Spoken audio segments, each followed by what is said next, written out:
الشيطان الرجيم بسم الله الرحمن الرحيم فمن حاجك فيه من بعد ما جاءك من العلم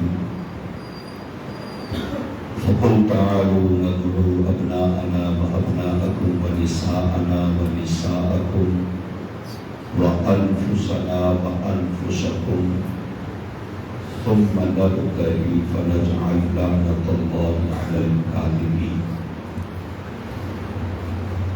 أو كما قال الله جل وعلا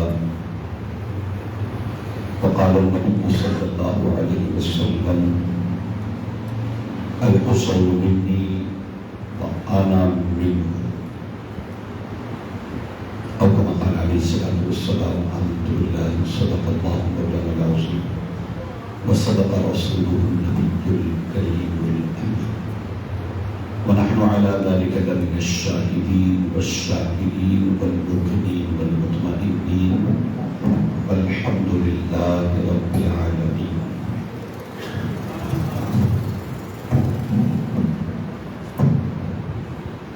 اللہ آج ہم یہاں پر سلسلہ یہ تبلیغ ایصال ثواب شہداء کربلا ان کی جرأت، ان کی غیرت، ان کی حمیت اور ان کی اس لازوال قربانی اسے خراج عقیدت و تسلیم پیش کرنے آج ہم یہاں جمع ہوئے. اللہ کریم ہمارا یہاں جمع ہونا اپنی پاک بارگاہ میں توفیق فرمائے.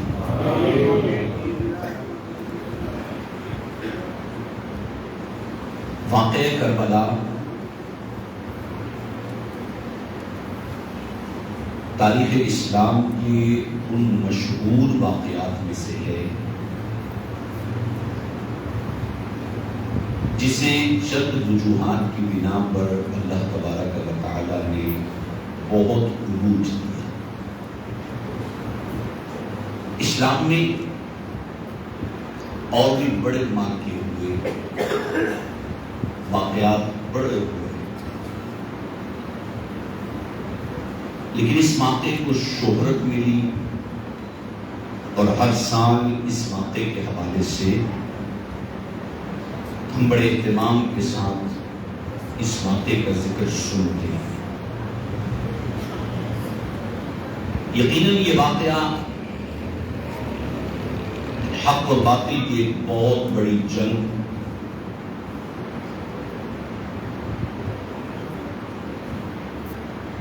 سادات کرام کے صبر و تحمل و بردباری اور راہ عزیمت کا ایک بہت بڑا واقعہ کر رہا ہے.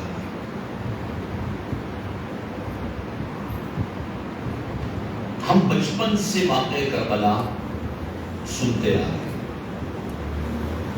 وہ عظیم داستان، وہ عشق و مستی میں ڈوبی ہوئی قربانیاں ہم ہر سال سنتے ہیں. اور یقیناً ہمارے ایمان کا تقاضا ہوتا ہے کہ کم از کم ایام محرم میں ہم ان کا ذکر سنیں ضرور. اس قربانی کو ہم سنیں، اس جذبے کو سنیں اور اپنے ایمان کو تازہ کریں کہ ہمارے اکابرین، ہمارے سادات کتنی عظیم قربانیاں دے گئے ہمارے لیے.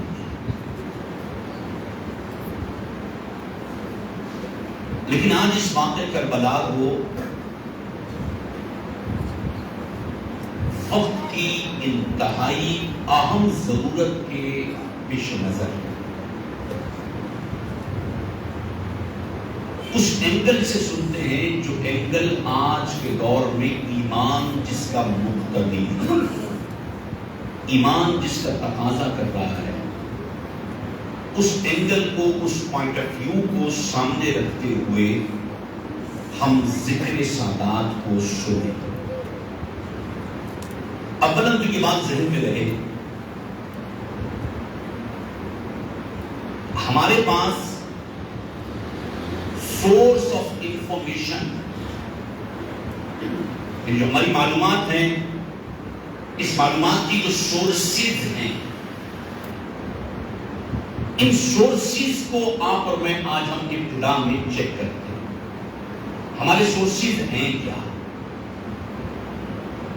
ہمارے سورسز ہے واعظین، ہمارے سورسز تھے مقررین،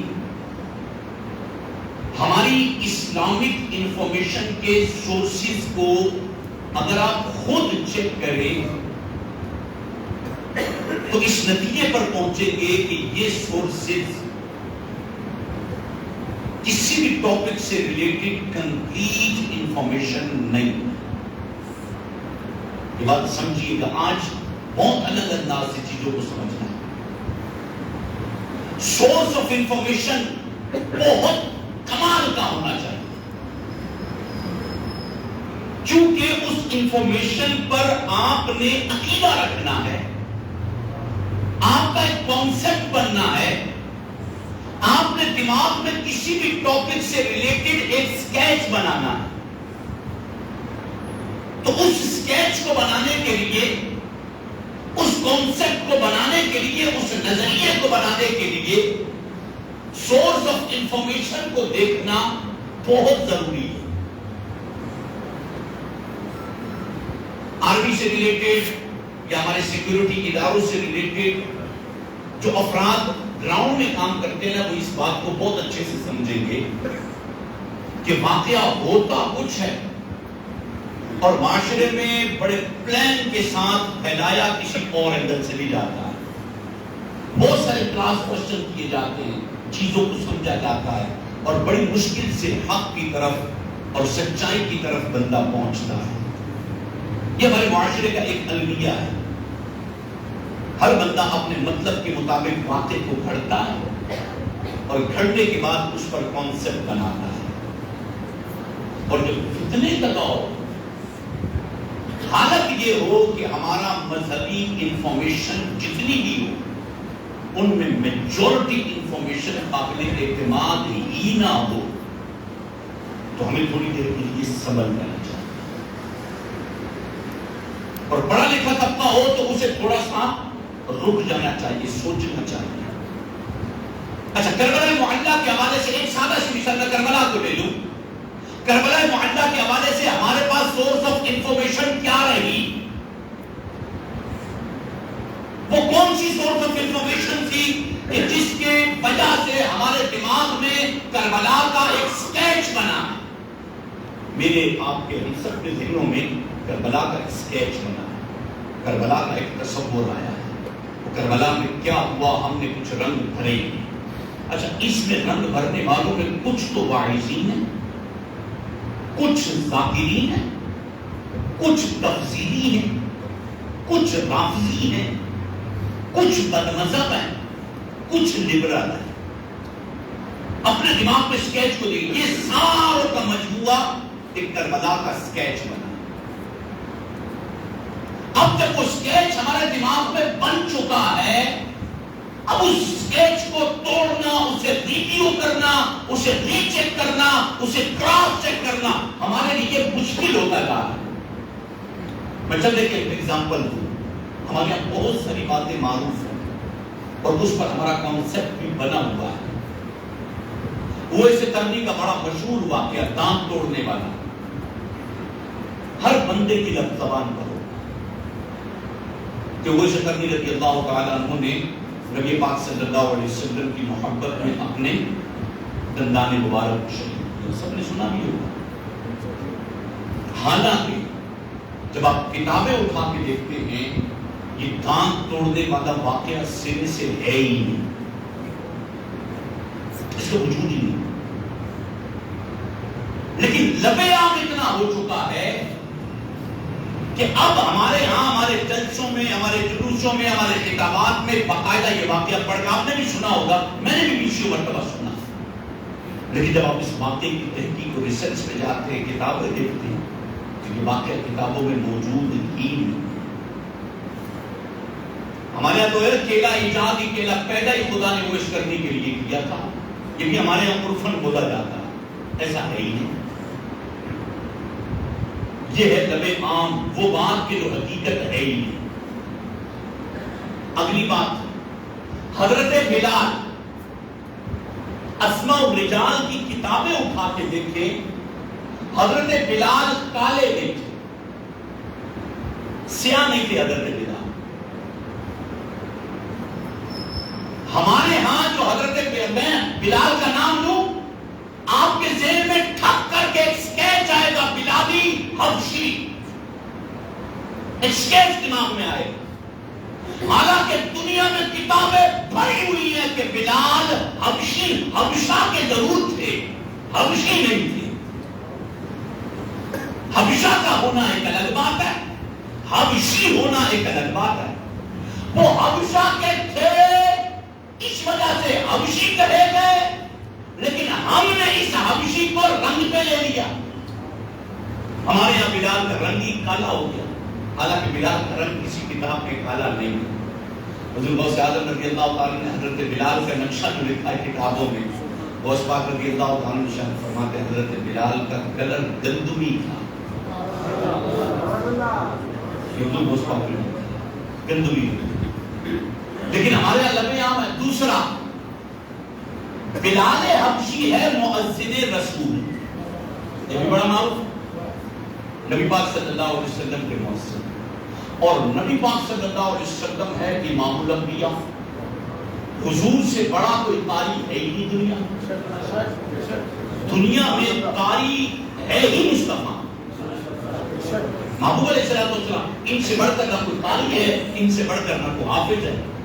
محبوب اپنا مؤذن جس کو رکھیں گے اس کی حالت یہ ہے کہ وہ شین نہیں بول سکتا، وہ سین بولتا۔ یہ واجب نے کہا کہ ان کی زبان پہ 3 نقطے نہیں چڑھتے تھے، وہ شینی اشہادو کی جگہ اشہادو پڑھتے تھے۔ جھوٹ ہے ایسا آدمی کہ جو عربی پروناؤنسیشن نہ کر سکے وہ نبی کا مؤذن نہیں ہو سکتا۔ اور نبی پاک صلی اللہ علیہ وسلم کے پاس اب اسماء الرجال تہذیب التہذیب اٹھائیں، کتابیں اٹھائیں، اب کمال کی چیزیں دیکھیں گے۔ صحابہ کرام آتے، مختلف قبیلے آتے، مختلف وفد آتے محبوب علیہ السلام سے قرآن پاک پڑھنے کے لیے۔ نبی پاک صلی اللہ علیہ وسلم ارشاد فرماتے، بلال بڑا اچھا قرآن پڑھتا ہے، اس کو جا کے قرآن سناؤ۔ اب ایسے بندے کو قرآن سنانے کا کہا جا رہا ہے جس کو شین ہی نہیں بولنا آتا، زبان میں رکنت تھی۔ روایت جھوٹ ہے ہی نہیں روایت، لیکن لب عام ہے، انکار کون کرے؟ اچھا یہ روایت چلتے چلتے چلتے ہوئے سے کرنی والی روایت کو لے کر کے ہوئے سے کرنی نے عشق میں اپنے دان توڑے۔ روایت ہم نے بھی بیان کی ہے، کسی زمانے میں بیان کی ہوگی، دنیا نے بیان کی ہے کہ بلال حضرت اویس کرنی تھے، حضرت نبی پاک صلی اللہ علیہ وسلم کا احد کے میدان میں دندان مبارک شہید ہوا، حالانکہ دندان مبارک شہید نہیں ہوا، دندان مبارک کا ایک چھوٹا سا حصہ، پیس، کیونکہ پورا دانت شہید ہونا عیب ہے اور محبوب عیب سے پاک۔ اب ہمارے یہاں ایک عجیب سا تصور بن گیا، وہ ایک اچھا مزے کی بات ہے، اللہ اکبر، کتابوں میں لکھا کہ جب محبوب علیہ السلام کا دندان مبارک شہید ہوا تو نبی پاک صلی اللہ علیہ وسلم جب مسکرایا کرتے تھے تو آپ کے دندان مبارک سے نور نکلتا تھا۔ اب جب وہ کنگرا سائیڈ میں کنگرا تھوڑا سا شہید ہوا نا، تو اب جب صحابہ گفتگو کر رہے تھے نا اور محبوب جب اس کا جواب دیتے تھے تو وہ نور اور بڑھ گیا۔ اس کنگرے کے شہید ہونے نے محبوب کو اور عزیز کر دیا، حسن میں کمی نہیں آئی۔ یہ ضمن یہ بات تھی۔ اچھا حضرت اویس کرنی کو پتا چلا، بھائی ابھی حضرت اویس کرنی کو تعجب نہیں تھا کہ کون سا دندان مبارک شہید ہوا ہے، تو واقعہ ہمارے یہاں بیان ہوتا ہے، ایک دانت توڑا، دوسرا دانت توڑا، تیسرا دانت توڑا، یہ نہیں یہ نہیں یہ نہیں یہ نہیں یہ نہیں۔ اچھا اس کو کہتے ہیں نقص کرنا۔ نقص کا مطلب ہوتا ہے ہم اس واقعے کو مان لیں، ایکسپٹ کر لیا، واقعہ مان لیا کہ اویس کرنی ہے نبی پاک صلی اللہ علیہ وسلم کے دندان مبارک کے کنگرے کو شہید ہونے کی وجہ سے سارے دانت توڑ دیے، اس وجہ سے کہ تعین نہیں تھا کہ کون سا دانت ٹوٹا ہے، کس دانت کا پنگرا ٹوٹا ہے۔ اگر حضرت اویس کرنی کے سامنے تعین ہوتا کہ نبی پاک صلی اللہ علیہ وسلم کو یہ والا دندان مبارک شریف ہے، چلو عشق میں وہ توڑ دیتے، بقیہ 32 تو نہ توڑتے، بس ابھی تسلیم ایکسپٹ کر لیں۔ یعنی اویس کرنی نے عشق میں سارے دانت اس لیے توڑے کہ تعین دانت نہیں تھا، دانت کا تعین نہیں تھا کہ کون سا ٹوٹا، اگر تعین ہوتا تو وہی توڑتے۔ ہاں بھائی، اب محرم میں زنجیر زنی، ماتم داری جتنے بھی ہیں، اس کے لیے بطور دلیل کے اویس کرنی کے اس واقعے کو بیان کیا جاتا ہے۔ اگر ہم اس واقعے کو مان بھی لیں تو اویس نے تو 32 اس لیے توڑے تھے کہ تعین نہیں تھا کہ ٹوٹا کون سا ہے، لیکن کربلا میں حسین کا گلا کٹا ہے، یہ تو تعین ہے، تو پھر اب کمر پہ چھریاں نہیں، گلے پہ مارو، کیونکہ وہاں تو تعین ہے بھائی، اویس کرنی کا تو تعین ہی نہیں تھا، اس لیے 32 توڑے۔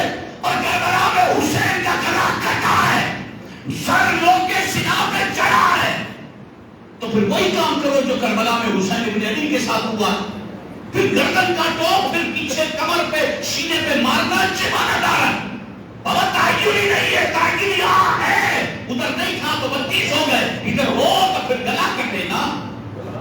اگر مان بھی لے تو واقعہ نہیں ہے۔ اور غلط العوام، اور بڑی غلطی، حضرت بلال نے جو اذان سحر نہ دی، قدرت خدا کی دیکھیں کہ مطلق پتہ نہیں کیا سحر نہ ہوئی، اسی طرح کا واقعہ مشہور ہے نا، ایسا کوئی واقعہ ہے ہی نہیں۔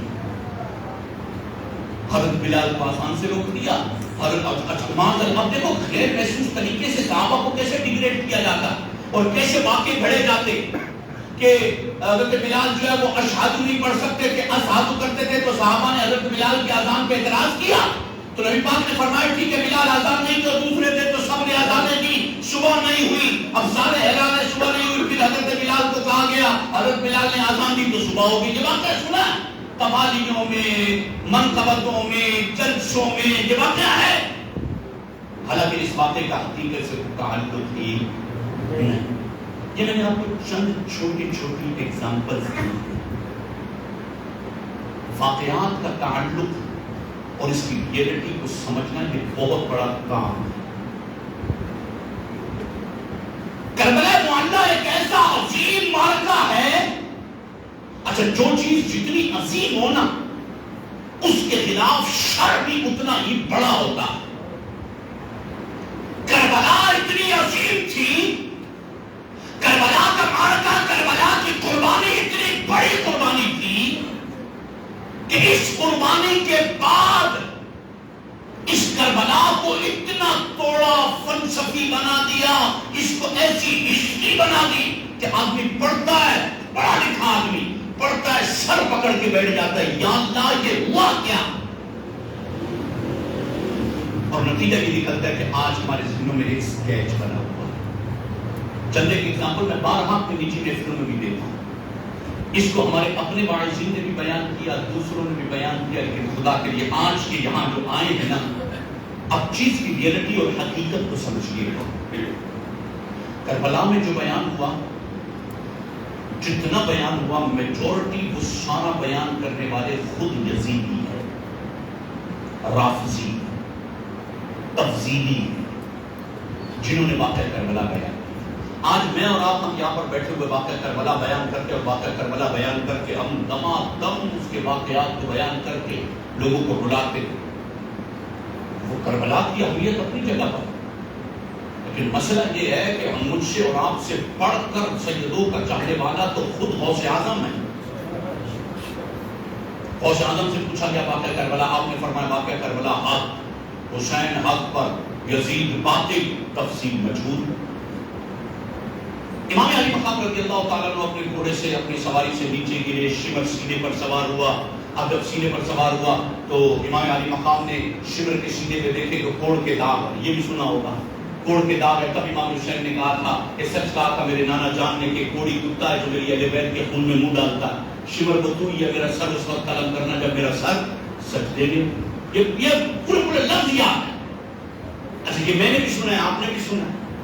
ٹھنڈے دماغ سے سوچے ادھر بیٹھا یہ بات سن کون رہا تھا کہ حسین اور شمر کے درمیان مکالمہ کیا ہو رہا ہے. حسین نے شمر سے کیا کہا، شمر نے حسین سے کیا کہا، اور پھر حسین کو بچایا نہیں ہے، لکھ لیا واقعہ، لکھ لیا. حسین ابن علی کو بچایا نہیں ہے. ایسا سن، اگر آپ ادھر ہوتے تو کیا کرتے؟ واقعہ لکھتے کہ حسین کو بچاتے. یعنی ایک عجیب سی کنڈیشن. اب ہم بالکل اس کو تھوڑا سا ریلیکس ہو کے تھوڑا نکالیں، واقعہ کرنا ریئلٹی سمجھیں. اچھا اس واقعے اور ان واقعات، ان جھوٹے من گھڑت واقعات کی بنیاد پر اصل فلسفہ بھول گئے. اصل فلسفہ بھول گئے.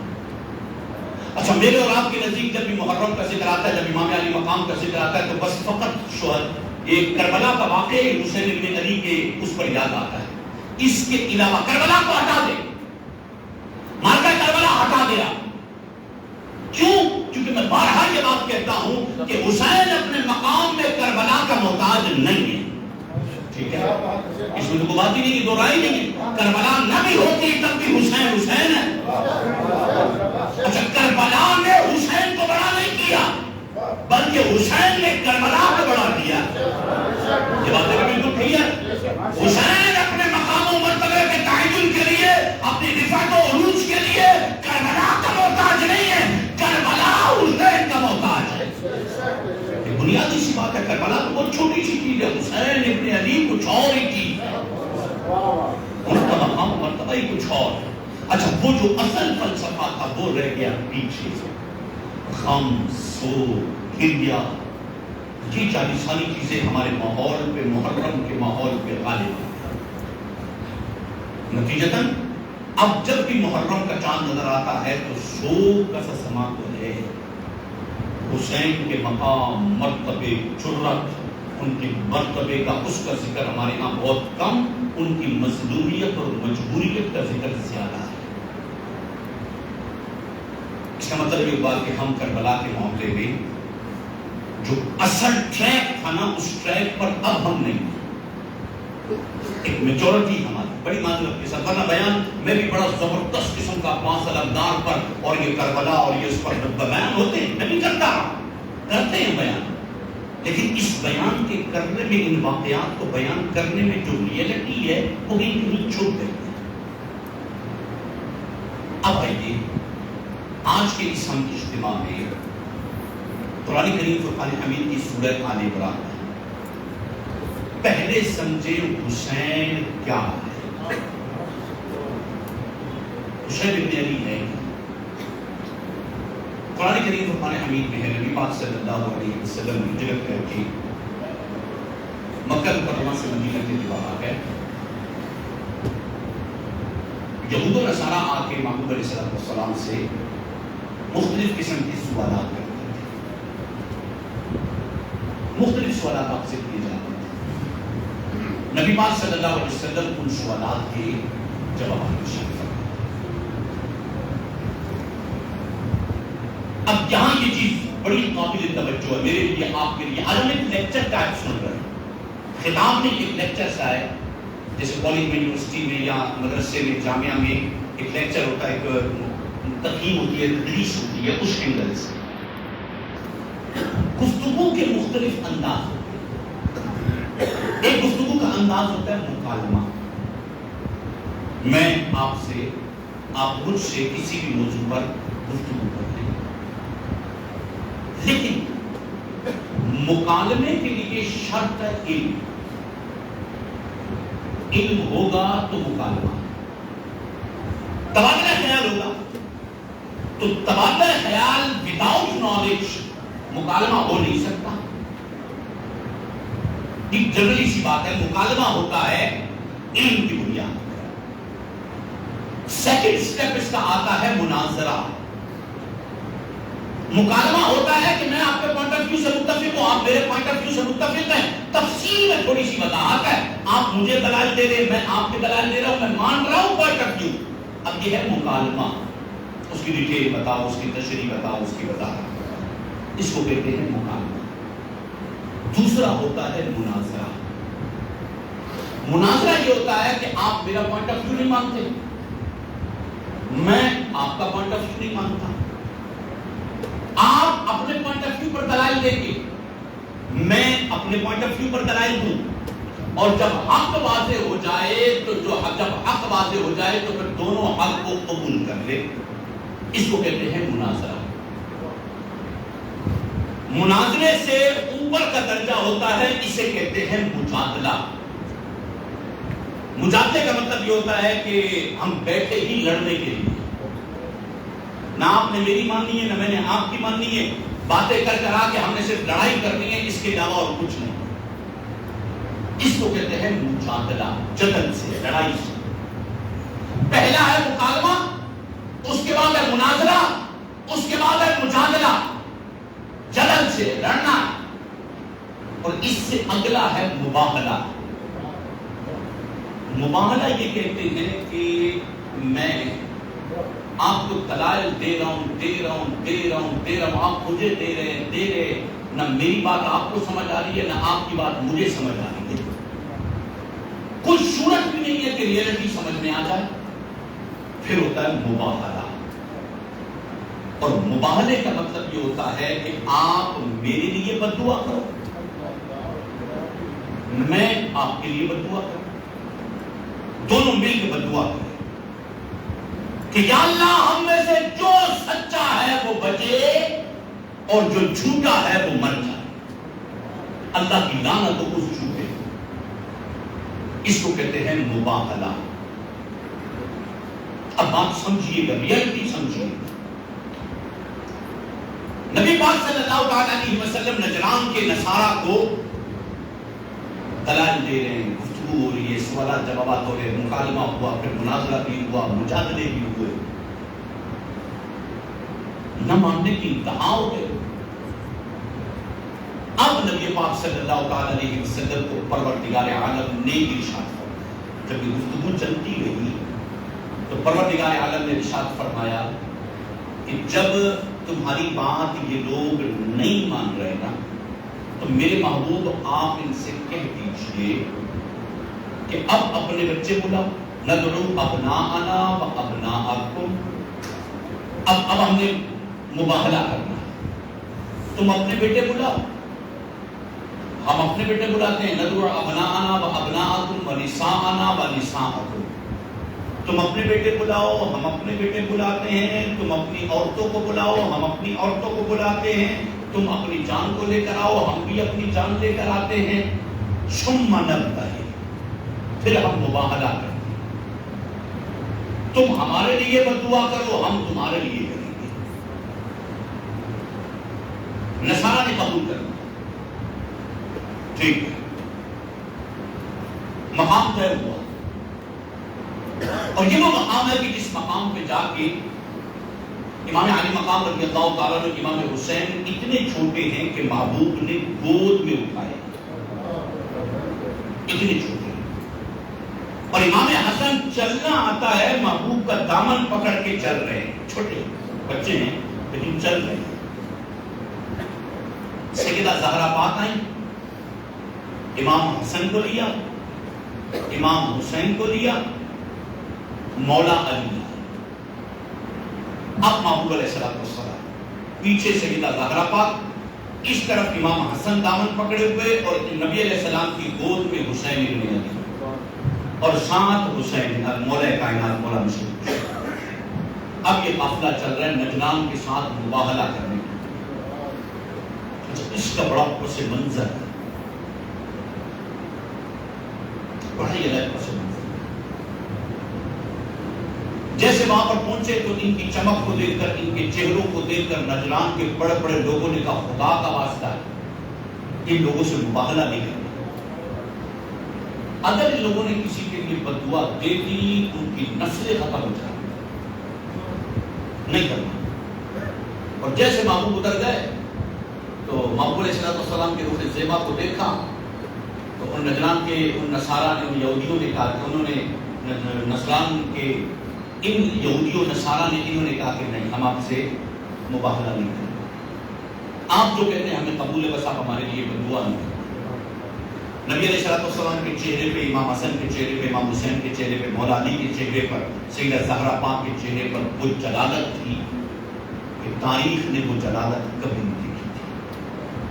اور نبی علیہ السلام کی پیدائش مباہلوں کے لیے ہوئی نہیں کہ مباہلہ کرے گا. مباہلہ تو بندہ تب کرتا ہے جب بندہ عاجز آ جاتا ہے، منا نہیں سکتا. یہ بھی سبجیکٹ پہ کہلاتا ہے. اور پھر اس کے ساتھ نبی پاک صلی اللہ تعالی علیہ وسلم کا امام حسن کو، امام حسین کو، چھوٹے بچوں کو لے کر جانا اور وہاں جا کے عذاب کی بد دعا کرنا. حالانکہ جب عذاب والا معاملہ ہو تو چھوٹے بچوں کو نہیں لے جایا جاتا. میرے پاس تفسیر کبیر پڑھی ہوئی ہے، ریئلٹی سمجھیے. نبی پاک صلی اللہ علیہ وسلم اس پر بھی بڑا کوشچن آئے، بڑے سوالات جوابات. اچھا، اس آیت ترکیبہ میں اس کو کہتے ہیں آیت مباہلہ. اس آیت ترکیبہ میں اللہ تبارک و تعالیٰ نے امام حسن اور امام حسین کو کہا ہے ابناءنا و ابناءکم، تم اپنے بیٹے لے کر آؤ، ہم اپنے بیٹے لے کر آئے. نبی پاک صلی اللہ تعالی علیہ وسلم کے شہزادے ابراہیم انتقال کر چکے. یہ جو آیت مباہلہ نازل ہوئی ہے، اس وقت حضور کا کوئی بیٹا زندہ نہیں. یہ مثال کر چکے. انہوں نے چیلنج اس لیے کیا تھا کہ جب مباہلہ ہوگا، ہم نصارہ جب بھی مباہلہ کرتے تھے تو اپنے بیٹے لے کر آتے تھے. تو محمد بن عبداللہ کا تو بیٹا فوت ہو گیا، اب محمد بن عبداللہ کا بیٹا ہے نہیں، تو مباہلے میں لائے گا کس کو؟ اب اہمیت سمجھیے گا، کس کو لائے گا؟ کوئی نہیں ہے نا. مباہلے کا چیلنج دے دو، کیونکہ اولاد ہی نہیں ہے، نہیں ہے بیٹا اس کا. معذلہ صبح معذلہ ہوا اب تک ان کی تو نسل ہی ختم ہو گئی ہے، ان کو تو بیٹے ہی فوت ہو گئے. اب ان کو مباہلے کا چیلنج دو اور ان سے کہو کہ اپنی اولاد کو لے کر آئے. جب یہ آئیں گے اور اولاد نہیں لائیں گے، کہ کتابوں میں لکھا کہ ان نصارہ نے کہا تھا، نجران کے نصارہ نے کہا تھا جب مباہلے کے لیے ہم نے بلایا اس لیے تھا کہ جب نبی علیہ السلام مباہلے کے لیے یہاں پر آئیں گے اور اپنے ساتھ بیٹے نہیں ہوں گے ان کے، تو ہم ان کو کہیں گے کہ وہ آپ کو آتا ہی نہیں ہے مباہلہ کرنا، مباہلے کے لیے تو اپنے بیٹے لائے جاتے ہیں، آپ کا تو کوئی بیٹا ہی نہیں ہے. اب یہ ذہن میں رکھ کے محبوب کو چیلنج کیا، محبوب کو کہا کہ مباہلے کے لیے آؤ، اور پھر محبوب نے حسن و حسین کو اٹھایا. اچھا، جب تک حسن و حسین کو آیت مباہلہ سے پہلے اٹھاتے تھے تو حسین ابن علی تھے، حسن ابن علی تھے. اللہ نے قرآن میں، اب اس پوائنٹ کو سمجھیے گا، اللہ نے قرآن میں جب آیت مباہلہ کے لیے حسن و حسین کو لے کر گئے نا، تو پروردگار عالم نے یہ فرمایا ابناءنا و ابناءکم، بولو ان کو اپنے بیٹے لاؤ، ہم اپنے بیٹے لے کر آ رہے ہیں. اس آیت مباہلہ سے پہلے حسنین کریمین علی کے بیٹے تھے. اس آیت کے نازل ہونے سے پہلے حسنین کریمین علی کے بیٹے تھے. اس آیت کے نازل ہونے کے بعد نص قطعی کے خدا نے کہہ دیا مصطفیٰ یہ تیرے ہیں. آیت مباہلہ سے پہلے حسنین علی کے تھے، اور آیت نازل ہونے کے بعد حسنین مصطفیٰ کے بیٹے ہوتے. یہ نص قطعی ہے ابناءنا و ابناءکم، تم اپنے بیٹے لے کر آؤ، ہم اپنے بیٹے لے کر آؤ. اب یہ ہوا کیوں؟ یہ سبب کیوں ہوا؟ حسنین کریمین کو نہ کہا جاتا ابناءنا و ابناءکم، ان کو بیٹے محبوب کے بیٹے نہ کہا جاتا. مناظرے پہلے چل رہے تھے محبوب کے اور عیسائیوں کے کہ عیسیٰ اللہ کا بیٹا ہے. عیسیٰ علیہ السلام اللہ کے بیٹے ہیں. نبی علیہ السلام فرماتے نہیں، وہ اللہ کے بیٹے نہیں ہیں، نہ اللہ نے ان کو بیٹا بنایا ہے، تبنا جس کو کہتے ہیں، نہ اللہ نے ان کو بیٹا بنایا ہے، نہ یہ اللہ کے بیٹے ہیں، یہ عبداللہ ہیں، اللہ کے بندے. اچھا، وہ اس کا انکار کرتے تھے. وہ کہتے تھے کہ کیسے ہو سکتا ہے کہ عیسیٰ علیہ السلام اللہ کے بیٹے نہ ہوں؟ عیسیٰ علیہ السلام کے اندر طاقتیں اتنی ہیں، قوتیں اتنی ہیں، اب وہ اللہ کے بیٹے ہیں یوں؟ اگر اللہ کے بیٹے نہیں، دو ہی قول ہے عیسائیوں میں، یا اللہ کے بیٹے ہیں یا اللہ نے عیسیٰ کو کہا کہ تو میرا بیٹا ہے. حقیقت میں بیٹا نہیں ہے. میں نعمان کو کہتا ہوں کہ نعمان میرا بچہ ہے، میرا بیٹا. حالانکہ نعمان کے والد ہیں، لیکن میں یہاں آ کے کہتا ہوں، اب میرا بیٹا دائری نسبی طور پر نہیں ہے، لیکن میں یہ کہتا ہوں کہ نعمان میرا بیٹا ہے، کہ نعمان کو میں نے اپنا بیٹا بنا لیا، وہ مقام دیا، وہ عزت دی، وہ شرف دیا، وہ رتبہ دیا کہ ان کو میں نے بیٹا بنا دیا۔ اب عیسیٰ علیہ السلام اللہ کے بیٹے ہیں، اس پر جب وہ لوگ تھک گئے نا دلائل دے کر، ثابت نہیں کر سکے، نبی علیہ السلام نے فرمایا وہ جسم نہیں رکھتا، جو ذات جسم نہ رکھتی ہو وہ بیٹا کیسے ہوگا؟ دلائل دیے نبی علیہ السلام نے۔ اب چیزوں کو سمجھیے اپنی حیثیت پہ جا کے، نبی علیہ السلام نے دلائل دیا اللہ جسم سے پاک ہے، اب بیٹا ہوگا تو بیٹے کے لیے بیوی بھی ماننا پڑے گی، اب بیٹا عیسیٰ کو بیٹا بناتے ہو تو بیوی کون ہے؟ اللہ کی۔ یہ دلائل چلے، اب ادھر سے عیسائیوں نے رجوع کیا کہ نہیں اللہ کے بیٹے نہیں ہیں، اللہ نے ان کو اپنا بیٹا بنا لیا ہے، بیٹے نہیں ہیں کیونکہ بیٹے بیوی ثابت نہیں کر سکے، اب جب بیوی ثابت نہیں کر سکے تو کہا نہیں بیٹے تو نہیں ہیں، بیٹا رب نے ان کو اپنا بیٹا بنا لیا ہے۔ اچھا اس پر دلائل شروع ہوگا، اب جب اس پر دلائل شروع ہوئے نا تو اب نصارہ تھک گئے، اب نصارہ نے کہا کہ نہیں یہ بھی ممکن نہیں ہے کہ اللہ کسی کو اپنا بیٹا بنائے، یہ بھی ممکن نہیں ہے، دلائل پہ عاجز آ گئے۔ اب ایک طرف اس دین پر شر ہے، دلائل ہے، عیسائی پہلے لڑتے ہیں کہ عیسیٰ ابن اللہ ہے، اور پھر رجوع کیا کہ ابن اللہ نہیں ہے، خدا نے انہیں بیٹا بنا لیا ہے، پھر اس پر لڑتے کہ تم ان دلائل کے چکر میں تم پڑھتے رہو، یہ تو ممکن نہیں ہے کہ خدا کسی کو اپنا بیٹا بنائے یا خدا کا کوئی بیٹا ہو، یہ تو ممکن نہیں ہے۔ اب بڑی توجہ سے لطیف نقطہ لکھا، یہ ممکن نہیں ہے کہ خدا کا کوئی بیٹا ہو، یہ بھی ممکن نہیں ہے کہ خدا کسی کو اپنا بیٹا بنا لے، یہ شاید ایک سائڈ کا رخ ہے، لیکن یہ ممکن ہے کہ خدا کسی کے بچوں کو محمد کا بیٹا بنا، یہ کرے گا۔ اچھا یہ آیت جب نازل ہوئی تو اب وہ حیران ہو گئے، وہ اپنا عقیدہ چھوڑ کے اس پہ غور کر رہے ہیں کہ وہ اپنا آنا کون ہے۔ اور جب حسنین کریمین کو لے کر آئے تو حسنین کریمین کو لے کر آئے اور انہوں نے کہا کہ بھائی اس کا باپ کون ہے؟ کہا علی ابن ابی طالب، اسماعیل علی ابن ابی طالب ہے۔ اچھا راہب اپنے سورس آف انفارمیشن پر بڑا ٹرسٹ کرتے تھے، سورس آف انفارمیشن پر بڑا بلیو کرتے تھے، انہوں نے کتابیں کھولی اپنی، یار یہ کیا ہو گیا؟ قرآن ان کو اللہ کا بیٹا تو کہہ رہا ہے کہ بھئی یہ حسین حسنین کریمین کو محبوب کا بیٹا کہہ رہے ہیں، یہ ان کے بیٹے ہیں۔ کیا پیچھے کتابوں میں کوئی ایسا مسئلہ لکھا ہوا ہے؟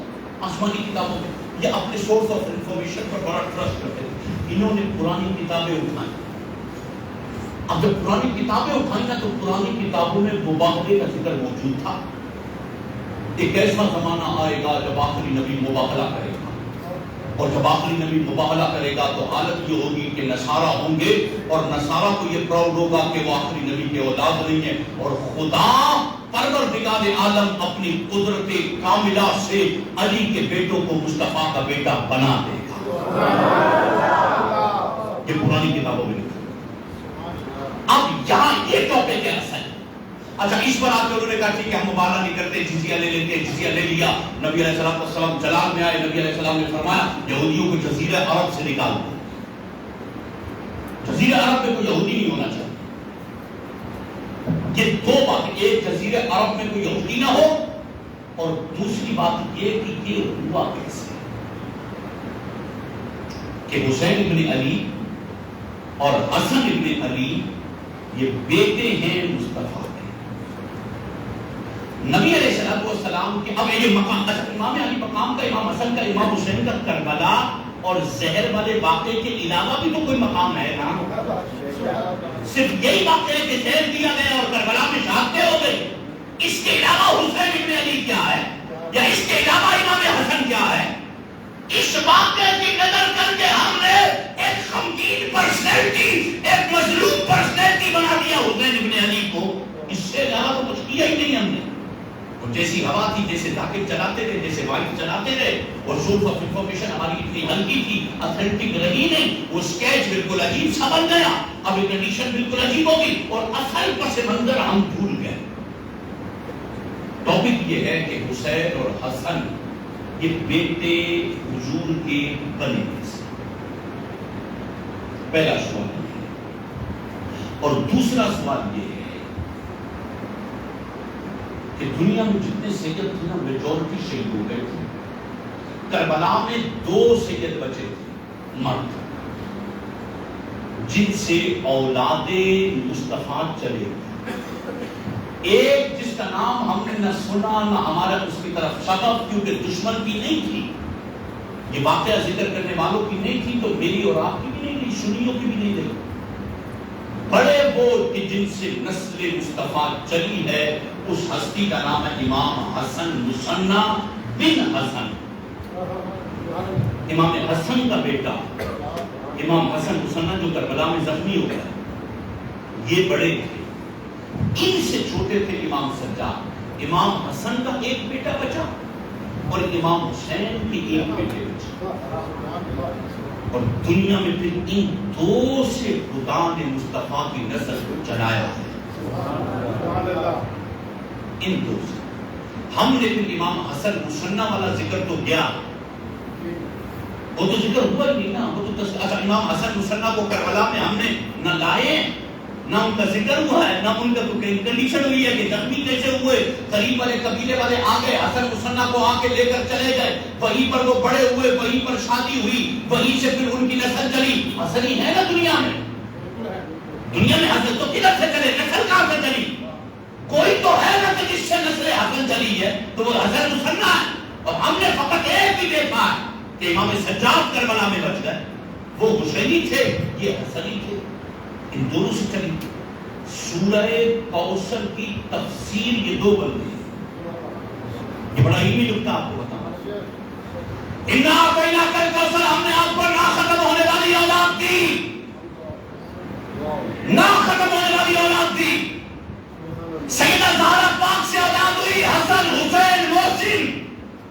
امام محسن فوت ہو گئے، امام حسن حسین دے دیا گیا، امام حسین شہید ہو گئے، اور جتنے سادات کرام تھے سارے شہید ہو گئے، سوائے 2 کے، ایک حسن کا بیٹا، ایک حسین کا بیٹا۔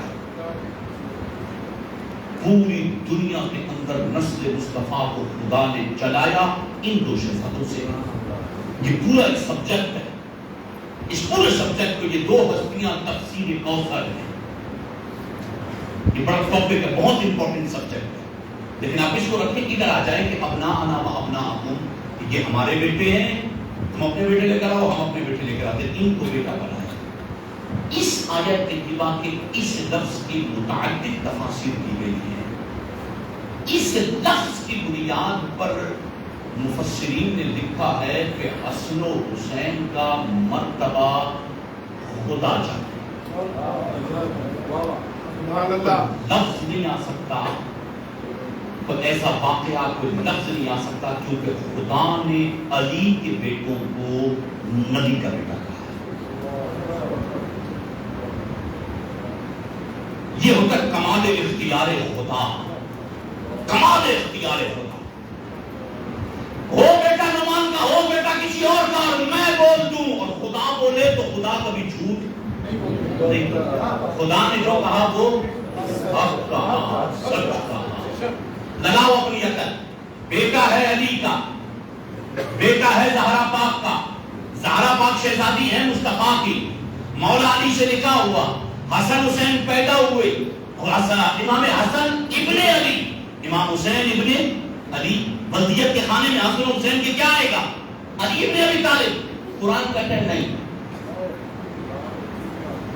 قرآن کہتا ہے حسن بن محمد، اور قرآن کہتا ہے حسین بن محمد۔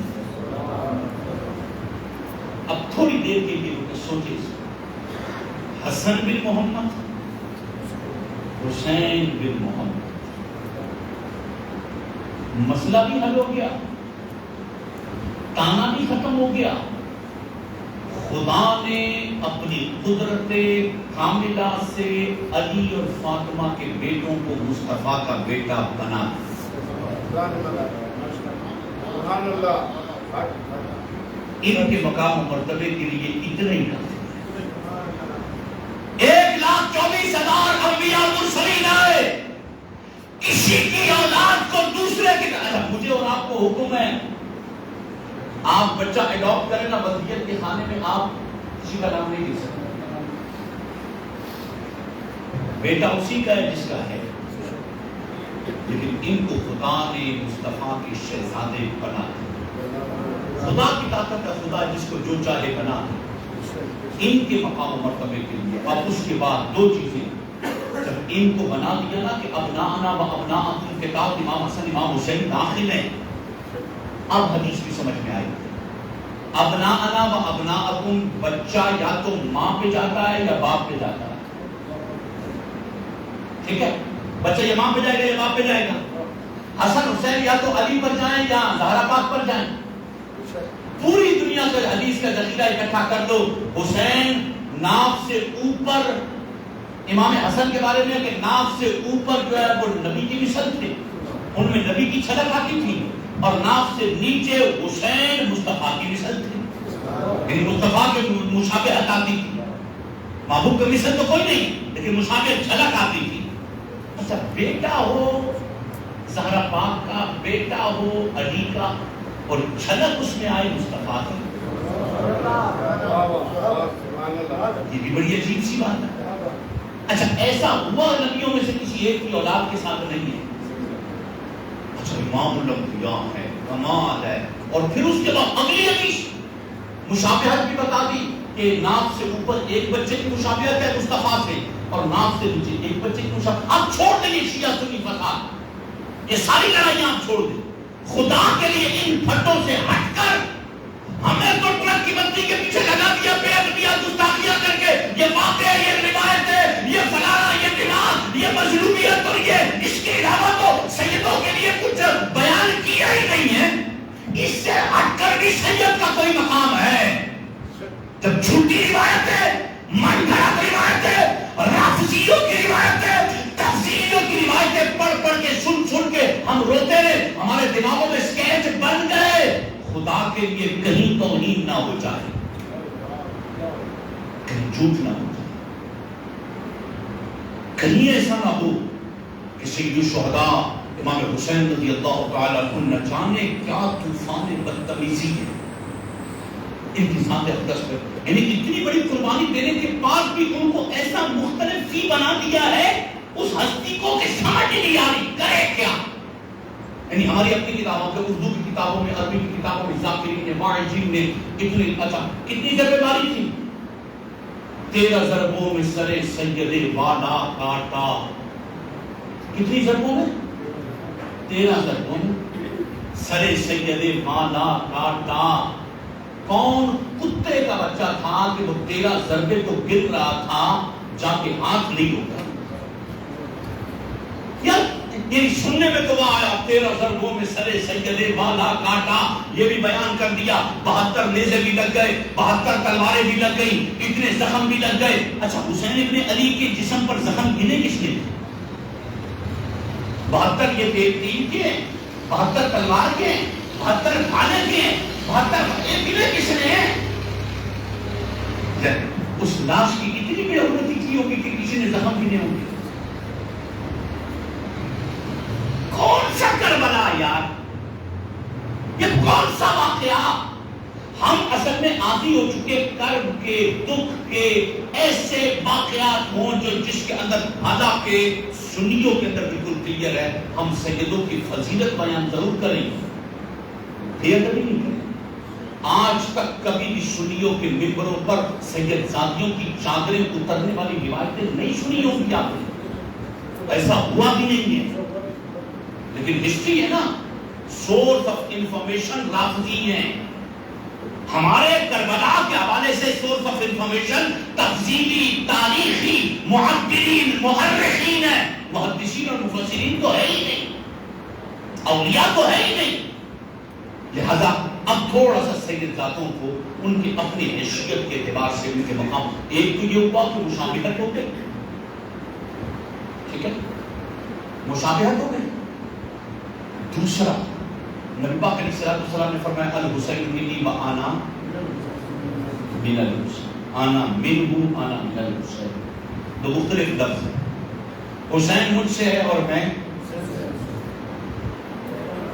اچھا ایک اس حدیث کو بیان کرنے کا مقصد یہ تھا کہ حسین میرا بیٹا ہے.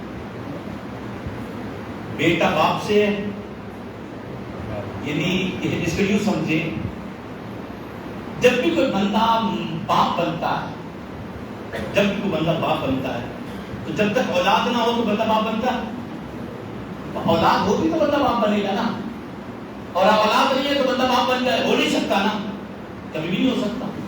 اب نبی پاک صلی اللہ علیہ وسلم اپنا باپ ہونا بتا رہے، ایمان اپنا باپ ہونا، وہ نسبی باپ ادا گیا، ماں کانا محمد ابا آدم من الرجال، یہ وہ والا باپ کی جو نسل سے چلتا ہے، اولاد وہ نہیں ہے مذکر. خدا نے نظام بنا دیا، وہ والی اولاد نہیں ہے تم کو ہم وہ دے گئے. اچھا ایک اولاد ہوتی ہے جو میں اور آپ پیدا کریں، یہ بھی بڑا نکتہ ہے. ایک اولاد وہ ہے آپ نے میں نے شادی کی، ہمارے میرے یہاں بچہ پیدا ہو گیا، میرے یہاں بیٹا پیدا ہو گیا، آپ کے یہاں بیٹا پیدا ہو گیا، ٹھیک ہے. پیدا کرنے والی ذات تو رب کی ہے لیکن سبب آپ بنے، ٹھیک ہے. ادھر خدا بیٹا بنا رہا ہے حسین کو، حسن کو، نبی کا. ایک ہے میرا کسی کو بیٹا بنانا کچھ اور بات ہے، خدا کا کسی کو بیٹا بنانا کچھ اور بات ہے.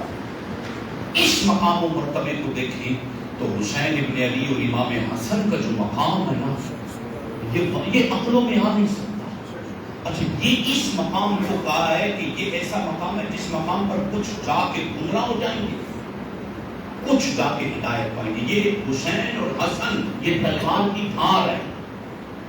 روایتیں دیکھیں، آیتیں دیکھیں تو ان کا مرتبہ سمجھ نہیں آتا، ان کا مقام سمجھ نہیں آتا،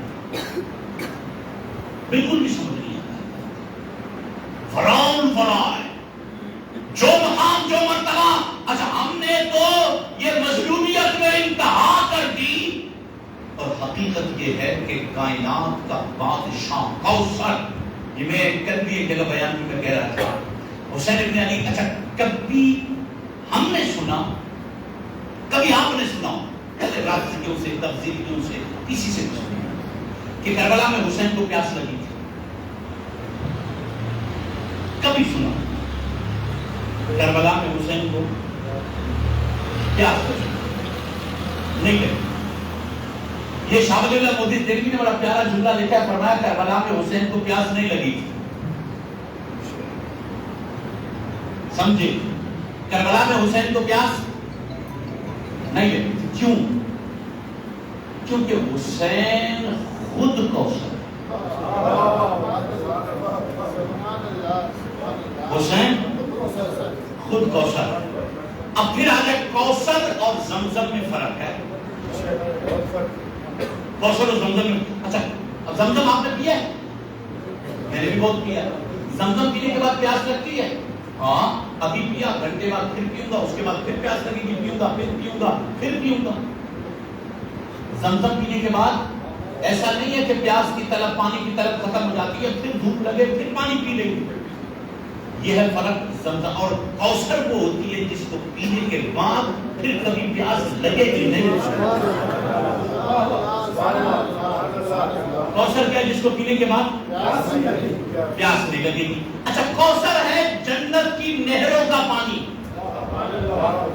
کوثر ہے جنت کی نہروں کا پانی. سوال کر کسی مفتی صاحب سے، جنت کی نہروں کا پانی وہ ہے کہ جس کو پینے کے بعد پیاس نہیں لگتی. ٹھیک ہے، ڈن ہے، اوکے. ہاتھ جوڑ کر عرض کرتا ہوں، دل سے سنیے گا. کوثر جو پیے اس کو کبھی پیاس نہیں لگے گی، یہ کوثر کا کمال ہے. کوثر افضل ہے یا مصطفیٰ کی زبان افضل ہے؟ حضور کی زبان پہ لاب دہن، محبوب کے لاب دہن سے جو تھوک حسین نے پیا ہے اور پیا ہے. نبی علیہ السلام نے خود اپنا تھوک پلایا ہے، اپنی زبان حسین کو چسوائی ہے.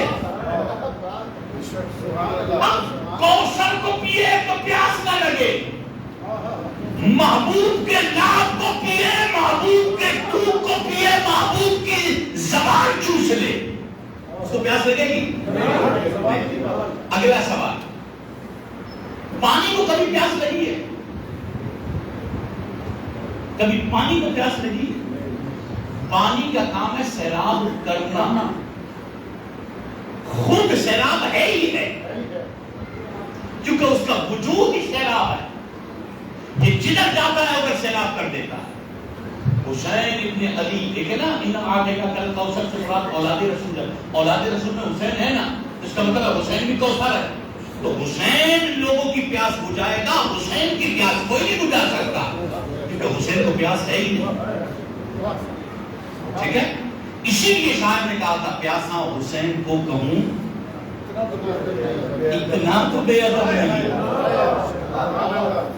ٹھیک ہے، پیاسا حسین کو کہوں اتنا تو بے ادب نہیں، لب سے لبے حسین کو ترسا ہے آگ ریت پر. کربلا میں پانی ترسا ہے حسین کے ہونٹوں کو. اب یہ والا اینگل دیکھیں تو حسین بادشاہ، یہ والا اینگل دیکھیں حسین پانی کا محتاج اب ہے. اچھا، حسین کا بہت نیچے آ کے حسین کا ایک شہزادہ ہے جس کا نام ہے معین الدین چشتی اجمیری حسن زنجانی. خواجہ معین الدین، خواجہ معین الدین ایک پیالے میں پورے انا ساگر کو لے آئے. اچھا، حسین کا کئی پشتوں میں بیٹا معین الدین تو پورے انا ساگر میں اس کو پورے ایک اس کے اندر لے کر آ جائے. ایک لمحے کے لیے سوچے، حسین اگر کربلا میں خدا سے کہتے کہ مالک بارش برسا، ہوتی ہے نہیں؟ اچھا، حسین ابن علی اگر زمین سے چشمہ نکلوانا چاہتے تو ہوتا یا نہیں؟ وہ بھی چھوٹے. حسین ابن علی اگر نہر فرات کو بلا لیتے تو نہر فرات آتا یا نہیں؟ نہ بلایا، نہ بارش برسائی، نہ زمین سے پانی نکلوایا، اور 3 دن تک ایسے ہی لڑائی ہوئی، سارا کچھ ہوا. علماء نے کتابوں میں لکھا حسین ابن علی نے یہ اس لیے کیا کہ قیامت تک کے لوگوں کو بتا دے کہ حسین ان میں سے کسی ایک کا محتاج نہیں. یہ تو طاقت ہے حسین کی. کربلا تو طاقت ہے حسین کی. پیر مہدی شاہ صاحب نے کتنا پیارا، مجھے اتنا پیارا جملہ لکھا.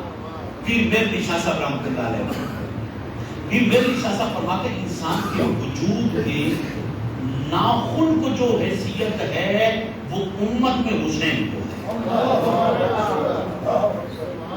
سادہ سے پیر مہدی شاہ گل شادی کی تھی. امت میں ہمارے پورے وجود کے اندر جو چیز ناخن کی ہے، ناخن ہے نا، ناخن کی حیثیت ہمارے وجود میں جو ہے نا، اس امت میں حسین ابن علی کی حیثیت ناخن کی ہے. سادہ سی بات کری، وہ کیسے فرمایا؟ وہ ایسے کہ اس وجود کو راحت، کھجلی ہو نا، تکلیف ہو، اس وجود کو راحت کی ضرورت ہوتی ہے تو ناخن ہر جگہ پہنچ جاتا ہے، کھجلتا ہے، وجود کو راحت دے دیتا ہے. کبھی کسی نے سنا ناخن پہ بھی کسی نے کھجلا ہو؟ ناخن پہ نہیں ہوا نا. اس کا مطلب ہے کہ حسین کو کسی کی ضرورت نہیں. حسین اپنے وجود میں تنہا، اکیلا ہے، یکتا ہے، اور سارے حسین کے گھرانے والے، ان کا مقام کربلا تو کچھ چیز ہی نہیں ہے ان کے مرتبے کے سامنے. ان کے مقام کو سمجھے، ان کے مرتبے کو سمجھے، اس کی عظیم قربانی کو سمجھے. یہ سارا رونا دھونا اپنی جگہ پر ہے، لیکن قربانی تو دین کے لیے تھی نا. دین بچایا نا، قربانی دی، دین بچا لیا نا. وہ دین آج ہم سے رہ گیا. آج وہ دن ہے کدھر؟ جس دین کے لیے حسین ابن علی کٹ گئے، جس دین کے لیے سارے سید کٹ گئے، وہ دین آپ کے جسم میں ہے. آپ کے بالوں میں، آپ کے لباس میں، آپ کے انداز میں، آپ کی گفتار میں، آپ کی ایجوکیشن میں، آپ کے سورس آف انفارمیشن میں، آپ کے گھرانے کے اندر، آپ کی کیفیت کے اندر وہ دین ہے؟ ہماری خالی صرف باتیں، ہم اپنے وجود پہ وہ دین نہیں لا سکے کہ جس دین کے لیے حسین کٹ گئے. تقریریں بھی ہو جاتی ہیں، لنگر بھی ہو جائیں گے، سگیریں بھی لگ گئی، محرم بھی ہو گیا، سب کچھ ہو گیا، غم بھی ختم ہو گیا. 10 محرم کے بعد وہ جو غم والی کیفیت ہوتی ہے وہ بھی ختم ہو گئی. اب وہ دین کہاں ہے؟ ختم. ہم رسم نبھا رہے ہیں، کربلا نہیں. کربلا سے وفا یہ ہے کہ مصطفیٰ کے دین اور مصطفیٰ کی شریعت پر کھڑے ہو جاؤ. مرتے مر جاؤ مصطفیٰ کے دین کو اور مصطفیٰ کی شریعت کو کبھی نہ چھوڑو. یہ تو درس دیا ہے کہ کٹ تو سکتے ہیں دین مصطفی اور شریعت مصطفی پر آنچ نہیں آ سکتی، لیکن ہمارے یہاں نہیں ہے. ایسا معذرت کے ساتھ ہم خالی زبان ایک تو اپنا سورس آف انفارمیشن بدلے. اگر داڑھی سفید ہو گئی ہے نا، پھر بھی آج زیرو سے شروع کریں. کسی معتبر مستند عالم کے پاس بیٹھ کر ان سے یہ عرض کریں کہ حضور ہمیں سمجھائیں، کیونکہ شر بہت ہو چکا ہے. کربلا میں اتنے جھوٹ آ چکے ہیں، اتنے جھوٹ آ چکے ہیں، اتنے موضوع روایتیں. اب ڈر لگتا ہے کربلا کو بیان کرتے ہوئے کہ کہاں کہاں یہ ذاکر کہاں تک باعثین مقررین کہاں کربلا کو لے گئے. بس وہ ایک حیران میں کتاب پڑھی، سب پہ ہیں حسین. تفصیلی نے لکھی 4 جلدوں. اب یقین مانو اس نے روایتوں سے ثابت کیا ہے، روایتوں سے اس بندے نے ثابت کیا، اور بڑا عالم ایران تھا. اس نے روایتوں سے ثابت کیا ہے کہ جب عاشور ہوا تھا تو عرش الہی پر جبریل بھی ماتم کر رہا. بولنا بول تو جو مرضی بولنا ہے. میں نے اس کو ایک میل کی تھی اور میں نے میل میں یہ لکھا تھا کہ یار جبریل تک کم کیا ہے، خدا تک تو لے جاتے. علمان والفیس کہاں لے گئے یار؟ جو فلسفہ تھا، جو ریئلٹی تھی، وہ تو رہ گئی پیچھے. بس یہ دھندے رہ گئے جس پر کاروبار ہوگا، جس پر لفاظی پر بے ادبی، توہین اور مجبوری اور اس طرح کے واقعات پر جو پیسے ملیں گے، جو نعرے لگیں گے، جو سسٹم ہوگا، جو شہرت ملے گی، وہ رہ گیا. حقیقت نہ رہی. سیدہ زہرا پاک کی وہ پرہیزگاری نہ رہی. وہ جو سیدہ زینب کی پرہیز، اتنی بڑی زینب پاک نے قربانی دے دی، ایک نماز نہیں چھوٹی. آپ آج جا کے اپنے گھر میں اپنی بہنوں کو، اپنی بیویوں کو، اپنی ماؤں کو، اپنی بہنوں کو کہنا کہ کربلا سے لے کر شام کے زندان تک اونٹ پر بیٹھ کر اونٹ کی کوہان پر ہی تیمم کر کے نماز پڑھنے والی شہزادی کا نام زینب ہے. ایک نماز قضا نہیں ہوئی، اونٹ پر کجاوے کے بغیر بیٹھے، اور یہاں سے وہاں جانا اور رستے میں ایک بھی نماز کا قضا نہ ہونا. سر آگے پیچھے چل رہے ہیں انہوں کے سنا. شہزادی اس کو کہتے ہیں. یہ قربانی تو چلی، اچھا وہ امپورٹنس چلی گئی ان کی. اب وہ یہ سارے معاملات تو چلے کہ نماز کی پرہیزگاری، تقویٰ، پرہیزگاری. زندان کے اندر سیدہ زینب اور امام سجاد تہجد پڑھتے تھے، قرآن کی تلاوت کرتے تھے. اور سیدہ زینب پاک کہتی ہیں آخری دن جب آیا زندان کے اندر، زینب پاک نے فرماتی جب آخری دن آیا، امام سجاد اور میں ہم بیٹھے اور اب ہمارا کل وقت رخصت ہے اور ہمارا دل ٹوٹ گیا. سیدہ زینب پاک کہتی ہیں بس آنکھوں سے آنسو آنے کی. اچھا ان کی عادت تھی، اللہ اکبر، کربلا میں سمجھاتے ہیں. جب ان کو کربلا بہت یاد آتی تھی نا، سید زادیوں کو، سید زادوں کو جب کربلا بہت یاد آتا تھا، یہ کہیں بھی کھڑے ہوتے تھے نا تو یہ مدینے کی طرف رخ کرتے تھے. یہ بھرا ہوا کتاب مدینے کی طرف رخ کرتے تھے. شام میں ہیں، کربلا میں ہیں، سفر میں ہیں، جہاں پر بھی ہیں مدینے کی طرف رخ ضرور کرتے تھے. آپ سمجھ سکتے ہیں اس کا مطلب کیا ہے؟ اس کا مطلب کچھ سمجھانا یہ چاہ رہے ہیں کہ مدینے والے کو سب خبر ہے، مدینے والے کو سب خبر ہے. اور وہ تقویٰ سیدہ زہرا پاک، زینب پاک فرماتی ہیں کہ جب ہم زندان سے نکلنے والے تھے آخری رات، ہم نے محبوب علیہ السلام کو بہت پکارا، بہت. سیدہ زینب پاک کہتی ہیں کہ نبی پاک صلی اللہ علیہ وسلم، امام خمینی نے بھی اس کو لکھا ہے اور مولانا جامی نے بھی اس کو لکھا ہے، اور اس کو ایک اور عالم ہے، بڑے مضبوط عالم ہے علامہ قزوینی، انہوں نے بھی اس کو لکھا ہے۔ سیدہ زینب پاک کہتی ہے کہ جب زندان کا آخری دن تھا اور ہم واپسی جانے لگے تھے مدینے کی طرف، بہت خیال آیا کہ اس پورے سفر میں محبوب کی زیارت نہیں ہوئی، اس پورے سفر میں۔ زینب پاک کہتی ہے کہ جب آخری رات تھی ہم گئے اور صبح تہجد سے پہلے جب ہم اٹھے تہجد پڑھی، جیسے تہجد پڑھنے لگے تو سامنے محبوب چل رہے۔ اور پتہ ہے محبوب نے کیا کہا؟ محبوب نے کہا تھا، یہ پہلا وقت تھا، سیدہ زینب پاک کہتی ہیں محبوب نے ارشاد فرمایا، زینب میری بیٹی، آج محمد کو تم پہ ناز ہے کہ تمہارے سر سے چادر نہیں ہوتی۔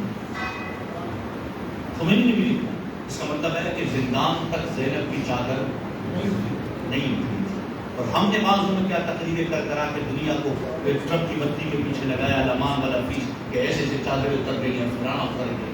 خدا کے لیے حقیقت کی طرف آئیں اور ریئلٹی کی طرف آئیں، اسی میں بقا ہے، اسی میں زندگی ہے۔ اللہ اہل بیت کا مقام دنیا میں کوئی مائی کا لال پیدا نہیں ہوا جو سمجھ سکے، نہیں سمجھ سکتے۔ ان کے صدقے میں آج ہم کو سب کچھ مل رہا ہے۔ یہ تو مقابلے ہو گئے، لڑائیاں ہو گئی، یہ مقابلہ فلاں مقابلہ، صحابہ کو سامنے لاؤ، ادھر اہل بیت، ادھر صحابہ، ادھر فلانا، عجیب سی کنڈیشن ہو گئی ہے۔ آل سنت کا ہے بیڑا پار، اصحاب حضور نجم ہے اور ناؤ ہے اطرت رسول اللہ کی۔ اللہ تعالیٰ مجھے آپ کو ہم سب کو عمل کی توفیق عطا فرمائے۔ صلاۃ و سلام کی کوشش۔